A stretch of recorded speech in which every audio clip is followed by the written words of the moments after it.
आज हम बात करेंगे उस हथियार की जिसने न सिर्फ दुनिया को हैरान कर दिया है, बल्कि जिनके सामने तुर्की जैसे देश भी हाथ जोड़ चुके हैं। हम बात कर रहे हैं भारत के स्वदेशी एडवांस टोर्ड आर्टिलरी गन सिस्टम यानी ATAGS की। तो चलिए शुरू करते हैं। भारत के ATAGS से टक्कर लेने से पहले ही क्यों भागे सारे देश? दरअसल हाल ही में भारत के रक्षा मंत्रालय ने आधिकारिक आंकड़े जारी किए।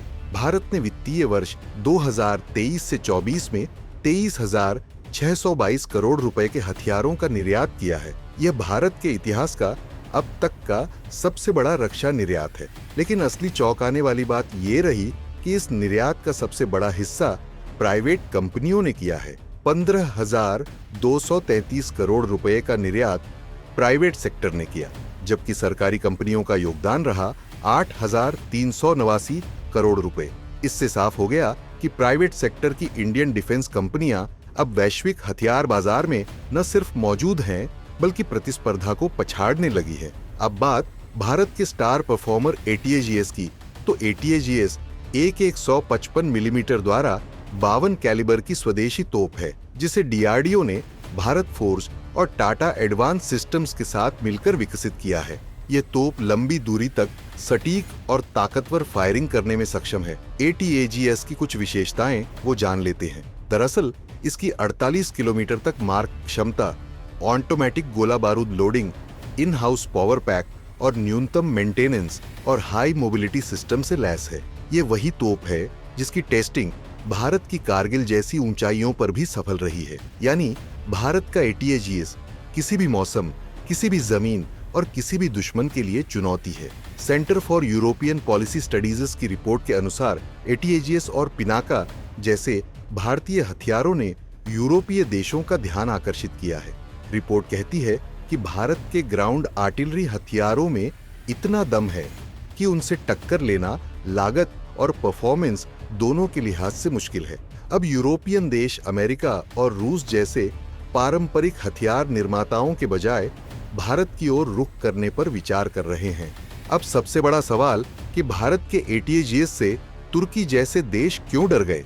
दरअसल रिपोर्ट के मुताबिक भारत का ATAGS केवल 14 से 15 करोड़ में उपलब्ध है, जबकि तुर्की, फ्रांस या अमेरिका की समान क्षमताओं वाली गन की कीमत 55 से 65 करोड़ रुपए तक जाती है। मतलब भारत की तोप ज्यादा ताकतवर, ज्यादा टिकाऊ और करीब 70% सस्ती है। ऐसे में कोई भी देश क्यों ना भारत से हथियार खरीदे? दरअसल भारत का ATAGS पूरी तरह से स्वदेशी है, यानी भारत पर किसी दूसरे देश का तकनीकी दबाव नहीं है।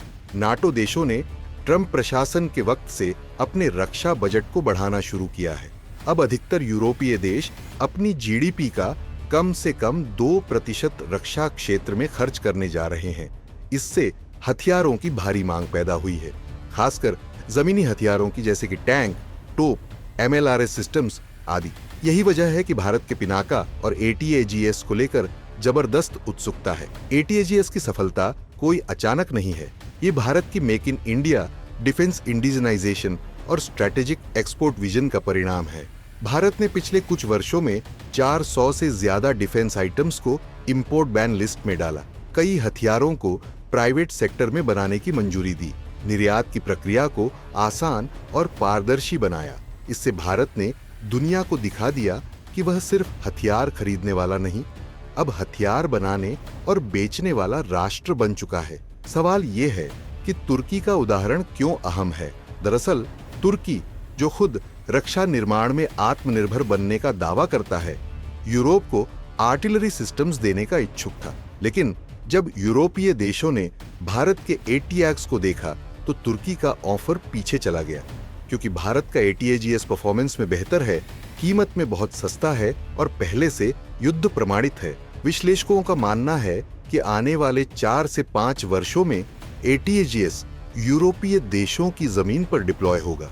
भारत यूरोपियन यूनियन में टॉप 3 आर्टिलरी निर्यातक बन सकता है।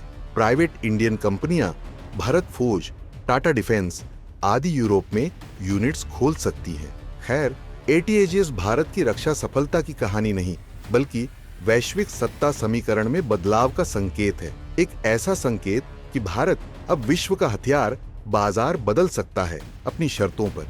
जहां कभी भारत सिर्फ रक्षा आयातक था, वहीं अब भारत दुनिया का विकल्प बन गया है। क्या आप भी गर्व महसूस कर रहे हैं भारत के ATAGS पर? और क्या अब भारत को अपनी डिफेंस डिप्लोमेसी और मजबूत करनी चाहिए? हाँ या ना में कमेंट करके जरूर बताएं।